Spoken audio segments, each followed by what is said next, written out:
Good evening all of you. आज हमारा day 7 है। आज हम चैप्टर 7 पढ़ेंगे जिसका नाम है द इंटरव्यू, जो कि लिखा है क्रिस्टोफर सिल्वेस्टर ने। इस कहानी में दो पार्ट दे रखे हैं। इस चैप्टर में दो पार्ट हैं। पार्ट वन में ये बताया गया कि इंटरव्यू क्या है, इंटरव्यू के मेरिट्स डिमेरिट्स क्या हैं, इंटरव्यू के डिफरेंट व्यू पॉइंट्स दे रखे हैं बाय डिफरेंट पर्सनैलिटीज़। ये 6 पर्सनैलिटी के हम डिफरेंट व्यू पॉइंट्स पढ़ेंगे आज। मतलब इन 6 लोगों ने इंटरव्यू के बारे में क्या कहा है।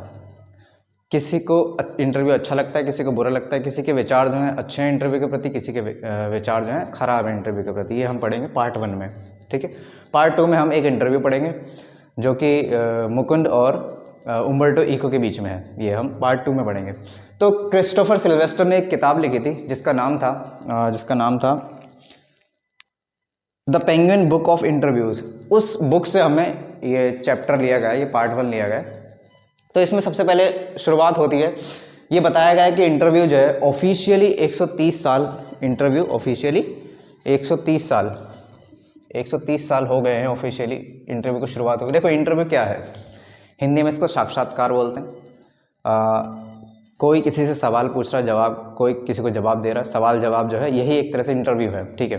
अब आप अगर कहीं स्कूल में एडमिशन लेने गए होंगे तो आपसे भी जो टीचर होगा उसने कुछ पूछा होगा, जो एडमिशन करने वाले होंगे, तो ये भी एक तरह का इंटरव्यू हो गया।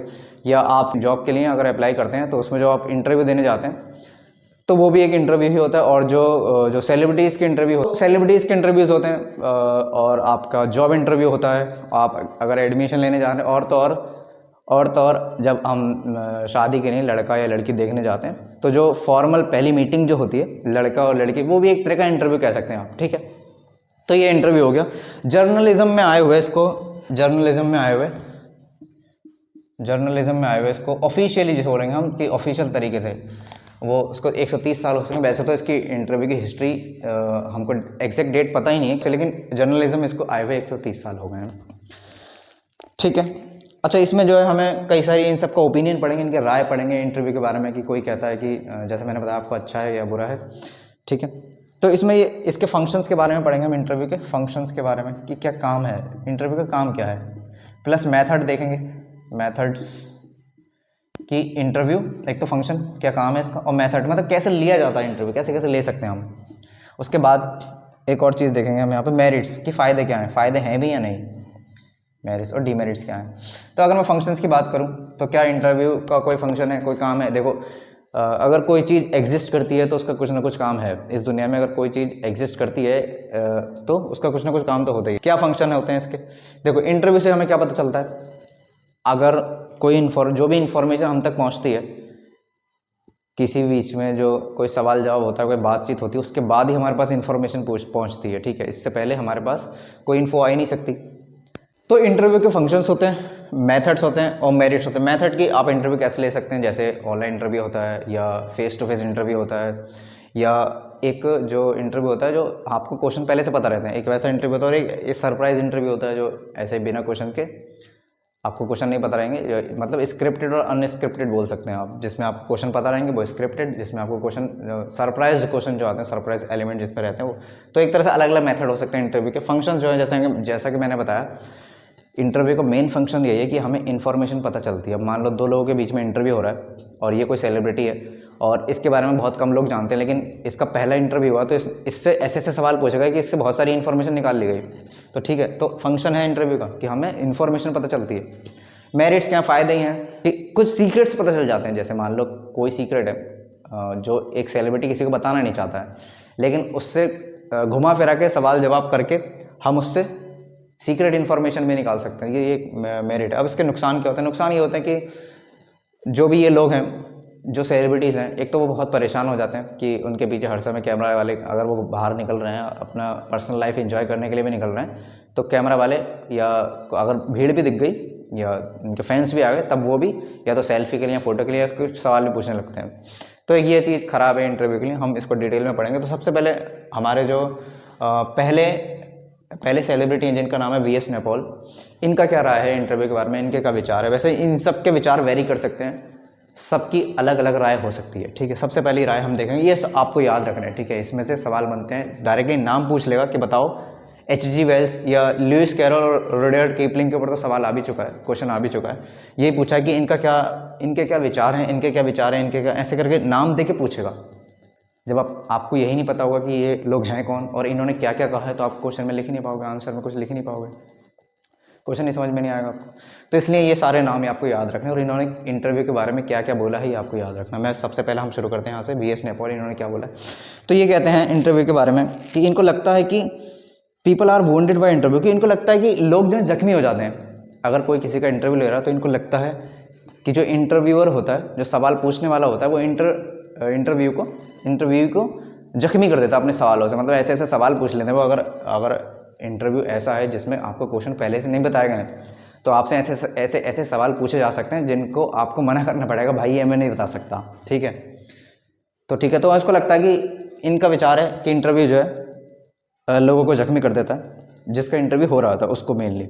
उसके बाद क्या आते हैं और ये भी कहते हैं कि लोग जो हैं अपना कुछ हिस्सा खो देते हैं, जैसे मैंने बताया, अगर कोई सीक्रेट रहा होगा इनका, तो जो इंटरव्यूअर अगर स्मार्ट इंटरव्यूअर है, मतलब इंटेलिजेंट इंटरव्यूअर है, तो वो सवालों को घुमा फिरा के ऐसे पूछेगा कि उसकी सीक्रेट इन्फॉर्मेशन निकल जाएगी। तो वो अपना कुछ पार्ट खो रहे हैं, कुछ सीक्रेट इन्फॉर्मेशन खो जाती है इनसे, ये इनका राय है, ठीक है। अगले आते हैं लुइस कैरोल क्या कहते हैं, इनकी राय क्या है। ये कहते हैं कि इन्होंने जो है कभी भी परमिशन नहीं दी कि मैं किसी को अपना इंटरव्यू दूं। मतलब इन्होंने, जैसे बहुत सारे लोग आए इनसे कि हम आपका इंटरव्यू लेना चाहते हैं, तो इन्होंने सबको मना कर दिया, कभी परमिशन नहीं दी। वो इसलिए क्योंकि ये जानते हैं कि मान लो, इसके नुकसान बताए इन्होंने, फ़ायदे बताए कि अगर मैंने कोई इंटरव्यू दिया और मैं बहुत फेमस हो गया, तो लोग फिर और आएंगे मेरे पास और पूछने के आएंगे, या फिर बाहर निकलूँगा तो लोग मुझसे सवाल जवाब करेंगे, मेरे पीछे ऑटोग्राफ के लिए आएंगे, सेल्फी के लिए आएंगे, और मेरी जो पर्सनल लाइफ है वो एक तरह से ख़राब हो जाएगी। तो इसलिए कभी भी अपनी परमिशन दी नहीं, कंसेंट दी नहीं इंटरव्यू के लिए, ठीक है। किसी को इंटरव्यू देने के लिए इन्होंने कभी भी परमिशन दी नहीं। अगले आते हैं रुडयार्ड किपलिंग के जो व्यूज़ हैं इंटरव्यू के प्रति वो भी अच्छे नहीं रहे, और इनकी वाइफ है कैरोलिन, ये अपनी डायरी में लिखती हैं कि एक बार जब ये दोनों कहीं घूमने गए थे, तो एक इंटरव्यूअर जो कि कैमरा लेके आ गया था इनके पास, और इनसे जो है उस इंटरव्यूअर ने बहुत सारे सवाल पूछे, जिससे इनका मतलब अलग अलग सवाल पूछे, इनका मूड पूरा ख़राब कर दिया और पूरा दिन इनका ख़राब हुआ उस दिन। तो उसके बाद से जो इनके हस्बैंड है रुडयार्ड किपलिंग, वो हमेशा जो है इंटरव्यू देने से मना कर देते हैं, ठीक है। रुडयार्ड किपलिंग का मानना है कि जो इंटरव्यू है वो एक क्राइम है। इंटरव्यू क्या है? एक क्राइम है, जो कि क्या करता है, जो कि बिल्कुल उन्हीं क्राइम के बराबर है जो बाकी के क्राइम्स होते हैं, जैसे चोरी हो गई या डकैती हो गई या असॉल्ट हो गया, किडनैपिंग हो गई, ये सब जैसे क्राइम है, वैसे ही ऐसा इंटरव्यू को भी ऐसा क्राइम मानते हैं। क्यों? क्योंकि ये जो है आपकी पर्सनल लाइफ को ख़राब कर सकता है, डिस्ट्रॉय कर सकता है। ऐसा किसका मानना है? रुडयार्ड किपलिंग का, ठीक है। H.G. वेल्स का जो एक्सपीरियंस रहा है वो भी उनका अच्छा नहीं रहा है। ये कहते हैं कि जो इंटरव्यू है इनका जो एक्सपीरियंस रहा है इंटरव्यू का, बहुत ही पेनफुल एक्सपीरियंस रहा है। इन्होंने बस इतनी लाइन बोली है कि इनका जो एक्सपीरियंस है काफ़ी पेनफुल रहा है। सॉल वेलो कहते हैं कि interview describe interviewed as being thumbprint. उनको ऐसा लगता है जैसे उनको कोई गला घोट रहा हो। जब इंटरव्यूअर उनसे सवाल जवाब करता है तो उनको ऐसा लगता है जैसे उनका कोई गला घोट रहा हो। थंबप्रिंट्स, ऐसा लगता है इनका थंबप्रिंट जो है उनको गले पे आ रहे हो, ठीक है। तो इनका भी कुछ खास पॉजिटिव विचार नहीं है, इनका भी नेगेटिव, सबके जो है विचार नेगेटिव में। सब लोग मना करते हैं कि हमें इंटरव्यू नहीं देना चाहिए। वो इसलिए क्योंकि ये सब सेलिब्रिटीज़ हैं और ज़्यादातर सेलिब्रिटीज़ परेशान हो जाते हैं बार बार इंटरव्यू दे देकर, और उनके पीछे लोग जो है भीड़ भाग कर आती है कि ये बता दो या ये फ़ोटो खिंचवा लो या ऑटोग्राफ दे दो। तो ये सब लोग परेशान रहते हैं, मेनली सेलिब्रिटीज़। इसके बाद आते हैं डेनिस ब्रियन के जो विचार हैं थोड़े सकारात्मक हैं, इनके थोड़े विचार पॉजिटिव हैं। ये क्या कहते हैं? ये कहते हैं कि इंटरव्यू जो है बेस्ट सोर्स ऑफ इन्फॉर्मेशन है। मतलब हमें जो है, अगर आपको इन्फॉर्मेशन चाहिए तो सबसे अच्छा ज़रिया जो है, सबसे अच्छा तरीका जो है इन्फॉर्मेशन निकलवाने का, वो है एक इंटरव्यू। क्यों? क्योंकि जितनी भी इन्फॉर्मेशन हम तक पहुंचती है वो तभी पहुंचती है जब किसी ने किसी से सवाल पूछा होगा, तो जो जवाब आया होगा वो इन्फॉर्मेशन के रूप में आया होगा। फिर वो इन्फॉर्मेशन फैल गई होगी तो वो वहाँ से लेकर आखिर तक चलती भी आई, तो तभी से सबको पता चलता है। मतलब इनका कहने का मतलब है कि इन्फॉर्मेशन जो मिलती है हमें, वो इंटरव्यू के जरिए ही मिलती है, इसलिए इंटरव्यू अच्छा है। बाकी सब ने कहा है कि इंटरव्यू बेकार है। तो पार्ट 1 में हमने यही देखा कि इन सब के जो है हमने इन सब के विचार देखे, ठीक है। कि क्या क्या ये लोग अपने विचार रखते हैं इंटरव्यू के प्रति। ज़्यादातर के नेगेटिव हैं, बस जो डेनिस ब्रियन के उनका पॉजिटिव विचार है। थोड़े क्वेश्चन देख लेते हैं इस पे, क्वेश्चन कैसे आए पार्ट 1 पर, कैसे कैसे क्वेश्चन आ रखे हैं। हाँ, जैसे ये क्वेश्चन कई बार आया कि why do most celebrity writer despise being interviewed, कि ज़्यादातर जो सेलिब्रिटी होते हैं वो इंटरव्यू देने से मना क्यों करते हैं। वो सेम रीज़न यही है कि उनको लगता है कि ये जो है हमसे कुछ छीन रहे हैं, हमसे हमारा कुछ पार्ट छीन के लेके जा रहे हैं, हमसे हमारी आइडेंटिटी, हमारी पहचान, हमारी जो पर्सनल लाइफ है उसमें इंटरफेरेंस करते हैं, अनवांटेड इंटरफेरेंस जो इनको चाहिए भी नहीं है। बेफालतू की, आप कह सकते हो कि बेफालतू की दखलंदाजी करते हैं इंटरव्यू के ज़रिए लोग, इसलिए ये लोग इंटरव्यू देने से मना करते हैं ज़्यादातर सेलिब्रिटीज़। ठीक है, फिर इन्होंने एक जो है, जैसा कि मैंने बताया कि ये नाम ले लेते हैं, मतलब ये कोई नाम उठा लेंगे इनमें से 6 में से और पूछ लेंगे बताओ इनके इंटरव्यू पे विचार क्या है। तो ऐसा क्वेश्चन आया कि लुइस कैरल के क्या व्यू पॉइंट है इंटरव्यू के प्रति। तो इन्होंने बोला है कि लुइस कैरल जो है, इन्होंने कभी भी इंटरव्यू देने की, जैसा कि मैंने बताया, इन्होंने कभी भी परमिशन ही नहीं दी कि मैं अपना इंटरव्यू दूं। क्यों? क्योंकि वही सेम, अगर मान लो गलती से ये फेमस हो गए इंटरव्यू देने के बाद, तो जो भीड़ है इनके पीछे पीछे आया करेगी, हर जगह जहाँ ये जाएंगे वहाँ इनके पीछे पीछे भीड़ जाएगी, और कुछ लोग ऑटोग्राफ मांगेंगे, कुछ फोटोग्राफ मांगेंगे, कुछ सेल्फी मांगेंगे, तो ये बहुत परेशान हो जाएंगे और इनकी जो पर्सनल लाइफ है वो डिस्टर्ब हो जाएगी। इसलिए ये लुइस कैरल मना करते हैं इंटरव्यू देने से। ठीक है, और क्या पूछ सकते हैं नाम लेकर। हाँ, जो मैंने बताया अभी रुडयार्ड किपलिंग वाला, यही क्वेश्चन आया हुआ है कि जो रुडयार्ड किपलिंग है वो क्यों जो है मना करते हैं इंटरव्यू देने से, अपनी वाइफ को क्यों मना करते हैं वो इंटरव्यू देने से। आगे चलते हैं। हाँ, अब पार्ट 2 की बात करते हैं। हाँ, तो पार्ट 2 में है, पार्ट 2 में हम एक इंटरव्यू पढ़ेंगे। इंटरव्यू किस किस के बीच में हो रहा है? इंटरव्यू हो रहा है मुकुंद पद्मनाभन और उम्बर्टो इको। मुकुंद पद्मनाभन, जिनको हम अपने चैप्टर में मुकुंद के नाम से जानेंगे, ये द हिंदू जो न्यूज़पेपर है, यहाँ के जर्नलिस्ट हैं, एक पत्रकार हैं जो इनका इंटरव्यू लेने आए। और उम्बर्टो इको के बारे में थोड़ा सा जान लेते हैं। उम्बर्टो इको कौन है? एक प्रोफेसर हैं। प्रोफेसर कहाँ के हैं? इटली की एक यूनिवर्सिटी है, इटली की एक यूनिवर्सिटी, बोलोगना पढ़ेंगे इसको, बोलोगना, इटली की। ठीक है, यहाँ के ये क्या हैं? एक प्रोफेसर हैं।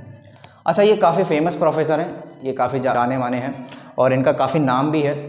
ठीक है, ये रिसर्च भी कर रहे हैं। किस चीज़ पे कर रहे हैं? ये मेनली जो है अपना रिसर्च वर्क सिमोइटिक्स पे करते हैं। सिमोइटिक्स का मतलब होता है, सिमोइटिक स्पेलिंग याद रखेंगे, ठीक है, गलती नहीं करनी है।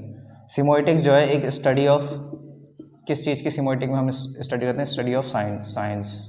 जितने भी साइन होते हैं, जैसे ट्रैफिक लाइट का सिग्नल हो गया, ठीक है, उसमें इसकी स्टडी कर सकते हैं हम कि यहाँ पर रेड, येलो, ग्रीन जो लाइट होते हैं, ये रेड ही क्यों रख रहे हैं हम, कोई और कलर क्यों नहीं रख रहे हैं, या यहाँ पर ग्रीन है, यहाँ पर येलो, इसको आगे कर दें, इसको पीछे कर दें, ऐसा तो नहीं है। तो ये साइन, और कौन कौन से साइन की स्टडी करते हैं? जैसे ये, अगर मैं तुमको बताऊँ, अब ये डेंजर का साइन आपने देखा होगा ऐसा वाला, तो डेंजर का साइन ये ऐसा ही क्यों बनाया गया है, कोई और सा डेंजर का साइन क्यों नहीं बनाया गया, या और भी, इसमें हम सिमोइटिक्स स्टडी करते हैं, ठीक है, स्टडी ऑफ साइंस इसको बोलते हैं। और क्या करते हैं ये, और किस चीज़ के लिए फेमस है? लिटरेरी इंटरप्रिटेशन के लिए फेमस है। मतलब अगर किसी ने कोई लिटरेचर वर्क, अपना किताब लिख रखी है, तो उसको ये इंटरप्रेट करते हैं, मतलब ये समझाते हैं कि ये कहना क्या चाह रहा है। जैसे आपने कभी देखा होगा, जो कवि होते हैं, कवि, वो क्या करते हैं, अपनी कविताओं को ऐसे लिखते हैं कि ज़्यादातर लोग उसको समझ नहीं पाते हैं, ठीक है, जब तक कि समझाया ना जाए। तो एक इंटरप्रेटर की ज़रूरत पड़ती है वहाँ पर। तो ये लिटरेरी इंटरप्रिटेशन भी करते हैं ये, मतलब चीज़ों को आसान भाषा में समझाना, ठीक है, उसको बोलते हैं हम लिटरेरी इंटरप्रिटेशन। और हाँ, एक और चीज़ के लिए ये जाने जाते हैं, जो है मेडिवल एस्थेटिक्स। मेडिवल एस्थेटिक्स क्या होता है? मेडिवल एस्थेटिक्स होता है जो भी 5th सेंचुरी से 15th सेंचुरी तक, इस बीच में जो मेडिवल एस्थेटिक्स थे, मेडाइवल एस्थेटिक्स क्या होते हैं? ये मेडाइवल एस्थेटिक्स, मेडाइवल तो आप समझ गए ना, इस टाइम पीरियड की बात है। एस्थेटिक्स का मतलब जो ब्यूटी प्रोडक्ट होते हैं, या जो सुंदरता है, वो इस ज़माने में लोग किस चीज़ को सुंदरता कहते थे, लोगों के विचार कहते थे सुंदरता के प्रति, और क्या क्या लोग प्रोडक्ट यूज़ करते थे अपनी सुंदरता, अपनी बाहरी सुंदरता और अपनी अंदरूनी सुंदरता को निखारने के लिए। इस चीज़ पर ये लोग, ये जो हमारे उम्बर्टो इको प्रोफेसर हैं इटली के, वो 3 चीज़ों पर, एक तो सिमोइटिक्स, एक मेडिवल एस्थेटिक्स, और एक मैंने क्या बताया, स्टडी ऑफ साइंस, 1 2 3, इन चीज़ों पर, ये चीज़ें 3 चीज़ें याद रखेंगे हम, 1 2 और 3, ठीक है। तो इनका इंटरव्यू लेने आए कौन? मुकुंद, जो कि एक द हिंदू न्यूज़पेपर के पत्रकार हैं, जर्नलिस्ट हैं, ठीक है।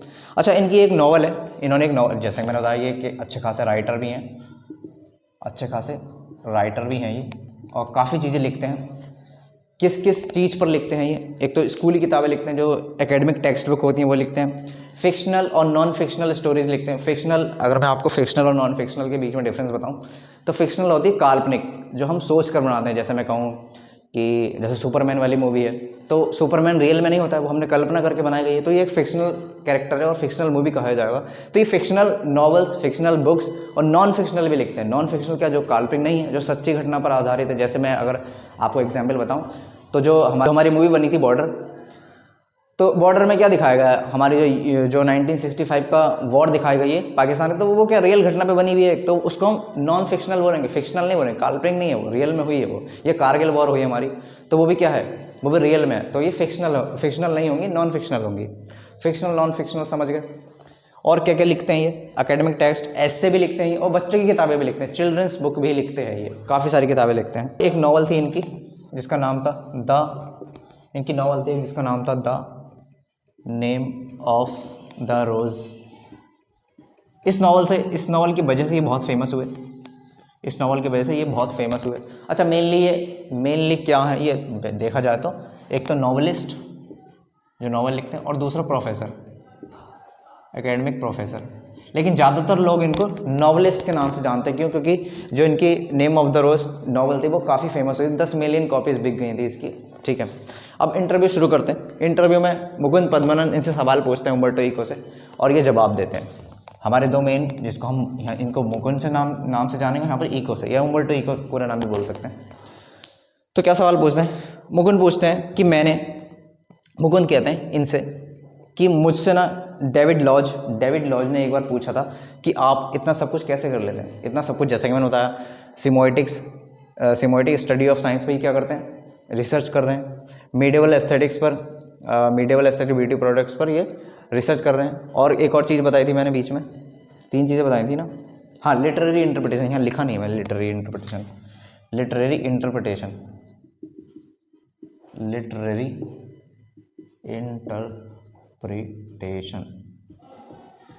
ये 3 चीज़ें, ये नहीं, ये तो एक ही चीज़ होगी, 1 2 3, ये 3 चीज़ों पर ये रिसर्च कर रहे हैं, या इनका इंटरेस्ट है इसमें, या इन चीज़ों पर लिखते हैं अपनी किताबें। अपनी मेनली किताबें जो हैं ये सिमोइटिक्स, लिटरेरी इंटरप्रिटेशन और एस्थेटिक ब्यूटी पर लिखते हैं। बच्चों के लिए कहानियाँ लिखते हैं, एस्से लिखते हैं, फिक्शनल नॉन फिक्शनल स्टोरीज लिखते हैं। ठीक है, तो उम्बर्टो जो मुकुंद जो कहते हैं कि मुझसे एक बार डेविड लॉज ने पूछा था, क्या पूछा था कि आप जो है इतने सारा काम कैसे कर लेते हैं, एक आदमी इतनी सारी चीज़ें कैसे कर सकता है। तो मुकुंद जो उम्बर्टो इको है उसका जवाब देते हैं, उम्बर्टो इको मुकुंद के इस सवाल का जवाब देते हैं। वो क्या कहते हैं कि आपको शायद ऐसा लगता हो कि मैं बहुत सारे काम करता हूँ, लेकिन मैं असल में कुछ नहीं करता, मैं बस एक ही काम करता हूँ, मैं ज़्यादा काम नहीं करता, मैं बस एक ही काम करता हूँ। तो मुकुंद पूछते हैं, अच्छा वो एक काम क्या है, हमें भी बताओ ज़रा, हमें तो बहुत सारे काम दिखते हैं, वो एक काम क्या है बताओ। तो उम्बर्टो इको बताते हैं इनको बताते हैं कि वो एक काम क्या है। ये कहते हैं कि मेरे कुछ इंटरेस्ट हैं, वैसे ही वो कहते हैं, वैसे ये एक्सप्लेन करना थोड़ा डिफिकल्ट है, लेकिन फिर भी मैं बताता हूँ कि मेरे बहुत सारे फिलोसफिकल इंटरेस्ट हैं। फिलोसफिकल इंटरेस्ट, अगर आप फिलोसफी के बारे में जानते हो, फिलोसफी दर्शन शास्त्र को कहते हैं, जो किसके बारे में बात करती है, जो सच के बारे में बात करती है, जो हमारे राइट्स के बारे में, अधिकारों के बारे में बात करती है, या जो अच्छाई और बुराई के बारे में बात करती है कि ये चीज़ अच्छाई है तो इसको अच्छाई क्यों कहा जा रहा है, ये सच है तो ये सच ही क्यों है, इसको ही सच क्यों कह रहे हैं, और ये झूठ है तो इसको हम झूठ क्यों कह रहे हैं, ये हम फिलोसफी में पढ़ते हैं। ठीक है, तो ये कह रहे हैं कि मेरे कुछ फिलोसफिकल इंटरेस्ट हैं, ठीक है, एंड आई परस्यू देम, और मैं उन फिलोसफिकल इंटरेस्ट को ही परस्यू करता हूँ, और जितने भी मेरे एकेडमिक वर्क होते हैं उन सब में मैं अपने फिलोसफिकल इंटरेस्ट, अपने फिलोसफिकल विचार लिखता हूँ, अपने दार्शनिक विचार लिखता हूँ। तो आपको लगता होगा कि मैं बहुत सारा काम कर रहा हूँ, लेकिन असल में मैं सिर्फ एक ही काम कर रहा होता हूँ, और जो कि वो है, मैं अपने फिलोसफिकल विचार अपने काम में लिखता हूँ। जैसे जो इनका जो भी काम है, जो भी किताबें हैं, इन सब में ये इनका सेम। और एक और चीज़ बताते हैं कि मेरा एक सीक्रेट है, उम्बर्टो इको बताते हैं मेरा एक सीक्रेट है, जो कि आपको भी कॉपी करना चाहिए, क्योंकि मैंने भी कॉपी किया है। बहुत अच्छी बात बताने वाले हैं ये क्या कहते हैं कि मेरा एक सीक्रेट है। क्या सीक्रेट है इनका? कि मान लो कि ये पूरी दुनिया है, जैसा कि आपको बताइए कि हर कुछ किस चीज़ से मिल के बना है। ये पूरी दुनिया में जितना भी मैटर है, जितनी भी चीज़ें हैं, वो सब किस चीज़ से मिल के बनी है? वो एटम से मिल के बनी है। एटम के बाद अगर हम एटम को तोड़ के देखें तो उसके अंदर क्या होते हैं? इलेक्ट्रॉन्स होते हैं, प्रोटॉन्स होते हैं, न्यूक्लियस होता है, और भी होते हैं पॉजिट्रॉन्स, क्वार्क्स, ये सब भी होते हैं। लेकिन हम मेनली एटम्स की बात करेंगे। तो ज़्यादातर जो चीज़ें हैं, इवन ये कपड़ा, ये बोर्ड, ये जैकेट, मैं, आप, ये कैमरा, ये सब कुछ पूरा यूनिवर्स, पूरा ब्रह्मांड एटम से मिलकर बना हुआ है, ठीक है, एटम से। तो जितने भी एटम्स होते हैं वो कहते हैं कि एटम्स में से ये अगर ये इसका न्यूक्लियस और ये इलेक्ट्रॉन घूम रहे हैं इसके चारों तरफ, तो इन्होंने बोला कि अगर एटम्स में से हम खाली जगह को निकाल दें, जो एम्प्टी स्पेस है, एम्प्टी स्पेस, अगर मैं उसको रिमूव कर दूं, तो जो पूरा ब्रह्मांड है ना, वो पूरा ब्रह्मांड एक मुट्ठी में आके समा जाएगा। पूरा ब्रह्मांड, universe, complete universe, the whole universe इनकी मुट्ठी में आके समा जाएगा। ये इनकी आइडियोलॉजी है, जो ये बताते हैं कि जितना भी एटम्स में खाली स्पेस है, देखो हर एक एटम में से अगर तुम निकाल दोगे तो जितना अब हमारे शरीर में करोड़ों से अरबों एटम्स होते हैं, इस किताब में भी, ये किताब को बनाने, इस किताब का अगर स्ट्रक्चर देखो तो इसमें से एटम निकालोगे तो बहुत सारे एटम्स निकल जाएंगे। तो ये इन सब में से अगर मैं खाली जगह निकाल दूँ तो ये किताब इतनी सी रह जाएगी। ऐसे ये पूरा जो ब्रह्मांड है वो एक मुट्ठी में आ जाएगा, ये इनका कहना है, ठीक है। तो ये कहते हैं कि ऐसे ही हमारे जीवन में भी बहुत सारी खाली जगहें होती हैं। हमारे सबके जीवन में बहुत सारी खाली जगह, खाली मतलब फ्री टाइम, हमारे सबके जीवन में फ्री टाइम होता है। ये क्या करते हैं, बस ये इस फ्री टाइम को यूज़ करते हैं, है ना। हमें भी करना चाहिए ना अपना फ्री टाइम यूज़। हम क्या करते हैं, बर्बाद कर देते हैं। किसी से फ़ोन पे बात करने लगेंगे, किसी से चैटिंग करने लग जाएंगे, किसी से कुछ करने लग जाएंगे। तो हमें अपने फ्री टाइम का जुडिशियली यूज़ करना चाहिए, जैसे ये करते हैं। अपने फ्री टाइम में ये अपनी आर्टिकल्स लिखते हैं, नॉवेल्स लिखते हैं, किताबें लिखते हैं, अपना लिटरेरी वर्क करते हैं, इसीलिए इतने सारे काम कर पाते हैं ये, ठीक है। अच्छा, ये जो खाली जगह होती है, ये जो एम्प्टी स्पेस होता है, इन्होंने इसके लिए एक टर्म बताया है जिसको हम बोलेंगे इंटरस्टाइसिस। ये हम याद रखेंगे, ठीक है, इंटरस्टाइसिस। किसको बोला इंटरस्टाइसिस? ये जो खाली जगह है या जो खाली समय बचता है हमारे लिए, जो फ्री टाइम होता है हमारा, या जो एटम्स के बीच में खाली जगह होगी, इन्हीं को इंटरस्टाइसिस बोला गया है। हमें जो है इस इंटरस्टाइसिस के अंदर काम करना चाहिए, मतलब अपने फ्री टाइम में काम करना चाहिए, उस फ्री टाइम को यूटिलाइज करना चाहिए, ठीक है। उसके बाद उम्बर्टो इको ये बताते हैं कि मैं जो है अपने फ्री टाइम में काम करता हूँ, और जब तुम मेरा इंटरव्यू लेने आ रहे थे, मैंने देखा कि तुम मेरे गेट पर पहुँच गए हो, और गेट पर पहुँचने तक तुम सीढ़ियों से ऊपर आते आते जितनी देर में आया उतनी देर में मैंने एक आर्टिकल लिख दिया, उतनी देर में मैंने एक न्यूज़पेपर के लिए एक आर्टिकल लिख दिया, ठीक है।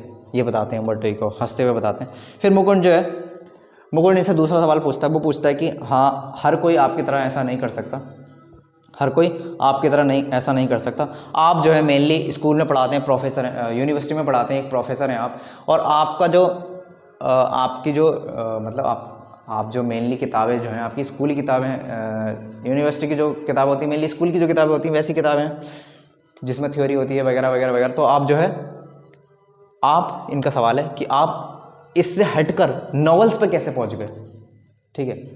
इन्होंने ये पूछा कि क्या आपने कोई अलग अप्रोच फॉलो की थी इसके लिए।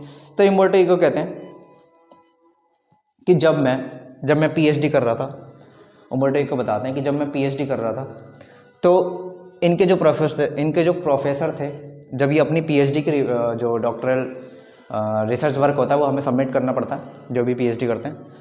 तो ये जो है जब अपना रिसर्च वर्क सबमिट करने गए थे, तो इन्होंने जो है अपने रिसर्च वर्क में, इनके प्रोफेसर बताते हैं कि ज़्यादातर बच्चे जो हैं, इनके प्रोफेसर उम्बर्टो इको के, इनसे कहते हैं कि ज़्यादातर बच्चे जो हैं कोई रिसर्च अगर शुरू करते हैं तो पहले वो सोचते हैं कि अच्छा हम इस पर रिसर्च करेंगे, फिर वो उस पर रिसर्च करने के बाद एक आइडिया विचार लाते हैं, उस पर फिर काम करके देखते हैं, वो कभी गलती होती है फिर सुधार करते हैं, गलती होती है सुधार करते हैं, और फाइनल रिजल्ट जो होता है उनको वो अच्छी तरह से पेश करके लाते हैं, ठीक है। लेकिन तुमने ऐसा नहीं किया। इनके प्रोफेसर कहते हैं कि तुमने ऐसा नहीं किया। तुमने क्या करा, तुमने अपनी पूरी कहानी लिखी है कि पहले मैंने ऐसा विचार सोचा, फिर मैं यहाँ फेल हुआ, इस वजह से फेल हुआ, फिर दोबारा इसको ऐसा सही किया। तो आपने ये कह रहे हैं, इनके प्रोफेसर इनकी तारीफ़ करते हुए कह रहे हैं कि तुमने जो काम किया है, तुमने अपने रिसर्च वर्क को एक स्टोरी की तरह बताया है जो कि सबसे अलग है, और इसको पढ़ते हुए मैं बिल्कुल भी बोर नहीं हुआ।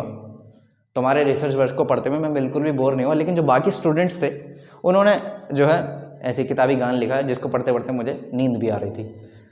तो इनके प्रोफेसर, तो यही चीज़ जो है ये हर जगह फॉलो करते हैं, मतलब किसी भी चीज़ को स्टोरी टेलिंग में बताते हैं। ये जैसे ये जितनी भी किताबें लिखते हैं या जितनी भी स्कूल की किताबें भी लिखते हैं, जो चाहे वो थ्योरी वाली किताबें क्यों ना हो, हमारी एकेडमिक टेक्स्ट ही क्यों ना हो, उनको भी ये स्टोरी की फॉर्म में बताते हैं, जिससे ये चीज़ों को इंटरेस्टिंग बनाते हैं, जिससे बच्चों को बोरियत जैसा फील ना हो, ठीक है। इसलिए ये ज़्यादा फेमस भी हैं।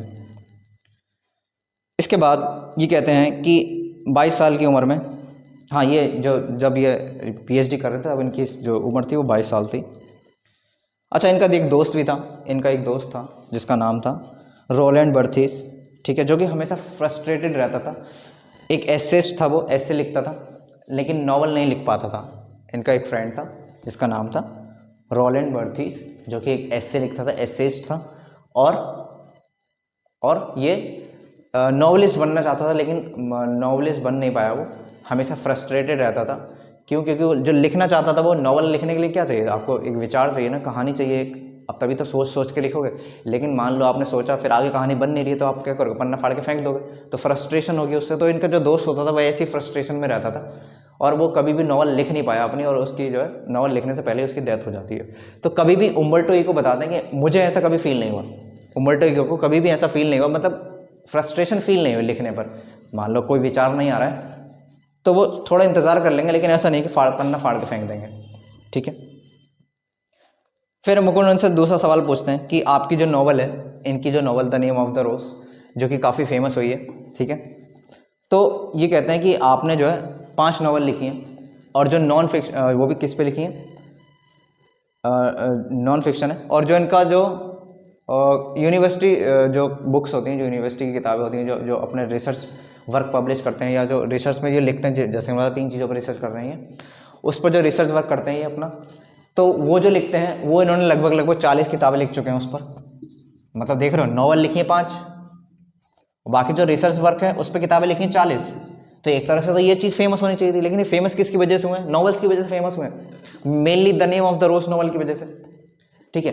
तो ये बताते हैं कि आपको अजीब नहीं लगता कि आपने 40 ये वाली किताबें लिखी हैं? ये वाला सवाल ये पूछ रहा है इनसे मुकुंद पूछ रहे हैं इनसे सवाल कि आपने 40 एकेडमिक टेस्ट लिखे, उसकी वजह से आप फेमस नहीं हुए, लेकिन एक नॉवल की वजह से आप फेमस हो गए, क्या आपको अजीब नहीं लगता?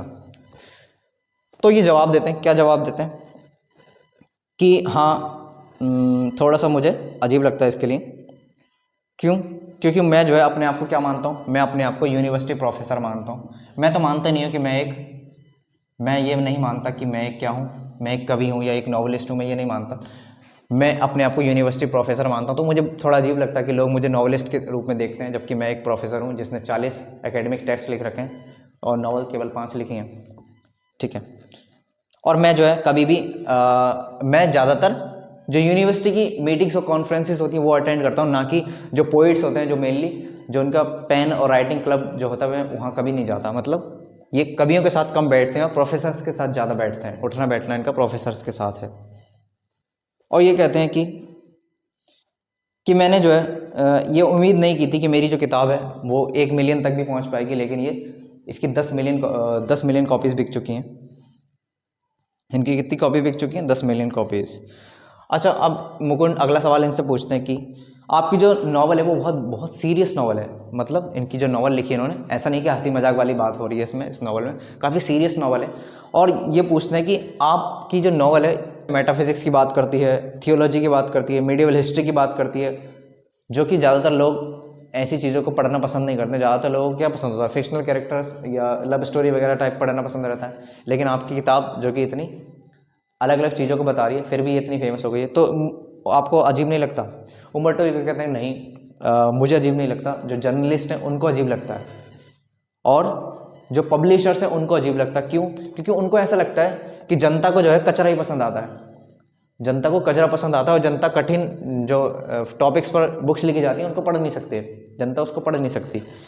लेकिन ऐसा नहीं है, ऐसा नहीं है। अगर तुम मान लो, ये अपना एग्जाम्पल लेते हैं, अगर मैं मान लो मैं रात को 9 बजे खाना खाते वक्त एक टीवी पे प्रोग्राम देखता हूँ जिसका नाम है मियामी वाइस या फिर द इमरजेंसी रूम, अगर मैं वो देखता हूँ तो मैं फिर उसको पूरा दिन तो नहीं देख सकता ना बैठ के। तो यही कहते हैं कि कभी ना कभी तो मैं बोर हो ही जाऊँगा ना, तो मुझे कुछ नया चाहिए, अलग चाहिए। तो हो सकता है मेरी जो नॉवल है इसीलिए फेमस हुई हो, क्योंकि लोग जो है कचरा पढ़ पढ़ के बोर हो गए हों, उनको कुछ अलग मिला हो मेरी नॉवल में, इसलिए इनकी नॉवल इसलिए फेमस हुई हो, ठीक है।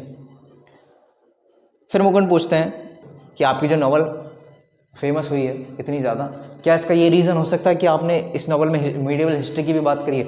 तो उम्बर्टो इको कहते हैं कि हाँ हो सकता है। क्यों? क्योंकि मैं ये कहते हैं कि हाँ हो सकता है। फिर यह एक कहानी बताते हैं इनको कि जब मैंने ये अपनी नॉवल पब्लिश करी थी, तो जो मेरी अमेरिकन पब्लिशर थी उसने कहा था कि आपकी जो ये किताब है ज़्यादा नहीं चलेगी, ज़्यादा से ज़्यादा 3,000 कॉपी छापेंगे हम, क्योंकि ये ज़्यादा बिकेगी नहीं। तो जब इनकी नावल लॉन्च हुई तो नावल लॉन्च होते ही जो है 2 से 3 मिलियन कॉपीज़ बिक गई। यूएसए में ही केवल 2 से 3 मिलियन कॉपीज़ बिक गई, और जब तक ये कहानी लिखी गई है तब तक 10 मिलियन कॉपीज़ बिक चुकी हैं।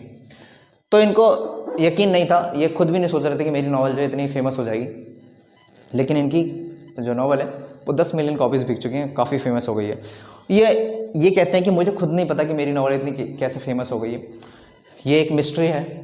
ये इन्होंने खुद लिखा है कि ये एक मिस्ट्री है। हो सकता है कि ये इस वजह से फेमस हो गई हो क्योंकि ये एक पर्टिकुलर टाइम पर लिखी गई है। मतलब कुछ चीज़ें होती हैं ना कि कुछ चीज़ें उस समय पर ही ठीक लगती हैं, ना ही उससे पहले ना ही उसके बाद। तो हो सकता है ये नावल जो है उस रूल को फॉलो कर रही हो। मतलब अगर ये नावल मैंने 10 साल पहले लिखी होती या इस नावल को मैंने 10 साल बाद लिखा होता तो शायद ये उतनी फेमस नहीं होती जितनी फेमस आज है। तो ये इन्होंने एक्सप्लेनेशन देने की कोशिश करी अपनी नावल के बारे में, और अपने डिफरेंट व्यू पॉइंट्स दिए हैं, द नेम ऑफ द रोज़। लेकिन यहाँ तक ही था इनका ये इंटरव्यू, जो कि इन्होंने बताया है अच्छी तरह से। तो इसके हम क्वेश्चन देख लेते हैं। इसमें से इंटरव्यू वाले में से कम ही क्वेश्चन आते हैं। मेनली जो पूछते हैं नावल के बारे में पूछते हैं कि इनकी नावल इतनी फेमस कैसे हुई है। मैंने अभी आपको बहुत डिटेल में समझाया कि कैसे कैसे फेमस हुई। उसके बाद लॉन्ग में क्या आ सकता है। लॉन्ग में जो है आपसे या तो उम्बर्टो इको का कैरेक्टर स्केच पूछ लेगा, या फिर इनकी इंटरस्टाइसिस की थ्योरी पूछ लेगा कि इंटरस्टाइसिस की थ्योरी क्या है। इंटरस्टाइसिस की थ्योरी जैसे कि मैंने बताया कि जितना भी एटम्स के बीच में एम्प्टी स्पेस है, पूरे यूनिवर्स में जितने भी एटम्स हैं उनके बीच में जो एम्प्टी स्पेस है, अगर मैं उसको निकाल दूँ तो पूरा ब्रह्मांड जो है हमारी मुट्ठी में आ जाएगा। कहने का अर्थ है कि जो भी हमारे जीवन में खाली समय होता है, अगर हम उसको अच्छे से इस्तेमाल करें तो हम बहुत आगे जा सकते हैं। उस खाली समय को अच्छे से यूज़ करके हम काफ़ी आगे जा सकते हैं, जैसे कि उम्बर्टो इको करते हैं। और ये मैंने अपने जीवन में उतारा है। जितना भी मुझे फ्री टाइम मिलता है मैं उसको वेस्ट नहीं करता हूँ।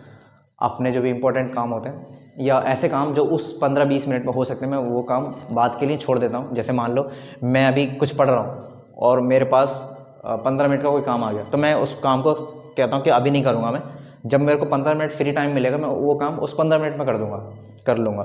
अगर इमरजेंसी होता है तो वो तो करना ही पड़ता है, लेकिन फिर भी काफ़ी हद तक आप इनसे सीख सकते हैं। अच्छी टेक्निक है ये। ठीक है, तो यही था हमारा चैप्टर। कल हम चैप्टर नंबर 8 पढ़ेंगे, गोइंग प्लेसेस। काफ़ी मज़ेदार कहानी होगी कल की भी। इसके क्वेश्चंस मेनली 1-2 आंसर भी भेजे मैंने इसमें, क्योंकि जो लास्ट स्लाइड है इसमें, क्योंकि इस वाली बुक में मिल नहीं रहे थे मुझे, विद्या वाले में, तो मैंने अपनी तरफ से लिखे हैं। आप वहाँ से भी देख सकते हैं, उनको भी कर लीजिएगा, इंपॉर्टेंट इसलिए लिखे हैं मैंने। तो ठीक है, फिर कल मिलते हैं। Thank you very much.